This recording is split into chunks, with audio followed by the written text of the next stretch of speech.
A lot of people have their portrait taken, but Scott Audette of Lakeland knows how to make a photo session truly unforgettable. Just add water.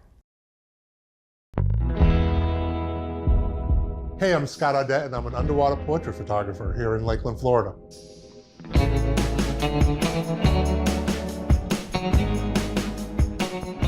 Photography is what I've done my entire life. I was probably in 7th or 8th grade when I picked up a camera, and I had a teacher in middle school who had a darkroom and showed me how to process and print my first black and white pictures, and once the bug hit, it stuck with me my entire life. So I've worked in primarily pro sports, but also in the news business. So I've worked for the Reuters News Service, the Associated Press News Service, still do some work for the Tampa Bay Rays. I was with the Tampa Bay Lightning for 21 years, and I've kind of covered and seen it all. I've been to Super Bowl, I've been to the World Series, I've been to the Olympics. You name it, I've probably been there.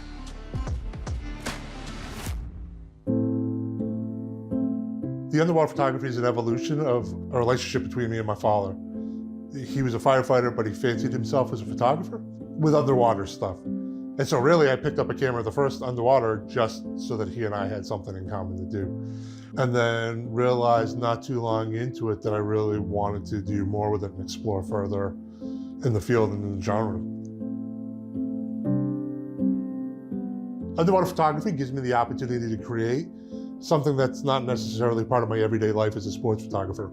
This allows me to go back to when I was a 13, 14-year-old kid and first picked up a camera, right? That's where the excitement is. That's where the magic is and the passion is, creating something that you're thinking about in your head and then taking it and putting it then on a piece of film. Now we're putting it in a digital file. So that's what drives me to do this. It's not as easy as it looks because you've got a combination of artistic skill and technical skill that he's combining to create finished images that give him the product that he wants to have. I do the sets, I bring all the clothes, I pick out all the fabrics, like the makeup that Coral is wearing today. I picked out the makeup that I wanted her to wear. I helped her design the headpiece. Like, that's part of the creative process. It's not just what happens in the water. 95% of what I do happens on land before we ever touch the water. My pool in the backyard is the ideal location for this. We keep it 90 degrees year round. What we do underwater isn't like shooting a portrait above water. Like, a lot of stuff has to be adapted and even sometimes created. So we're using Canon series DSLRs still. The downside to underwater photography is kind of the cost of entry. The housings that you put these cameras in typically cost a lot more than the cameras do. And then we do something unique, which is where we're using strobes above water and in the water. And then we connect them with fiber optics and radio slaves and specially made cables and boxes we've created. And so it's a little bit of a process, but it just kind of comes together now. Wow. Being photographed underwater is very calming. It's very relaxing. You slip under the water and everything just goes away. It's like meditation. Once you kind of get into it and you figure it out, it becomes pretty natural pretty quickly. I mean, we weren't born in a sack of water. Deep breaths, you know, like you could work on breath work if you want to, especially in the professional space. You know, a lot of us are free dive certified and things like that. But for just like your first time, just relax and trust yourself. It's fun. We're in an Instagram-driven world, right? In a TikTok-driven world. And this really lends itself to that. So we tend to see a lot of younger women, but as my business has changed into where I'm working to try to create more gallery-oriented stuff, I work with a lot of gay men and gay women. And their openness tends to make this a lot easier in the water because they're trying to express themselves and this water is just another medium. So Born This Way is a really fun project that I started a year ago. I had a 15-foot umbilical cord made that goes to a prosthetic belly button that goes on the person.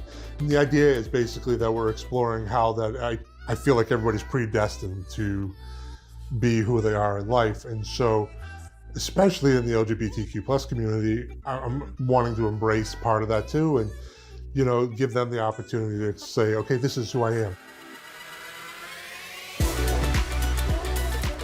So Polk County, because we're wedged between Orlando and Tampa, right, we don't necessarily get people thinking of us as an arts and cultural destination. Scott's a perfect example of the type of creative artists and creative industries we have here in Polk County that maybe people in some of the larger urban areas around us that aren't aware of. But his work's very creative. He's thinking innovatively, outside the box, so to speak, or maybe inside the pool. And the fact that he's here in Polk County lends credence to what we're trying to do at the Polk Arts and Cultural Alliance, which is make Polk County a destination for arts and culture.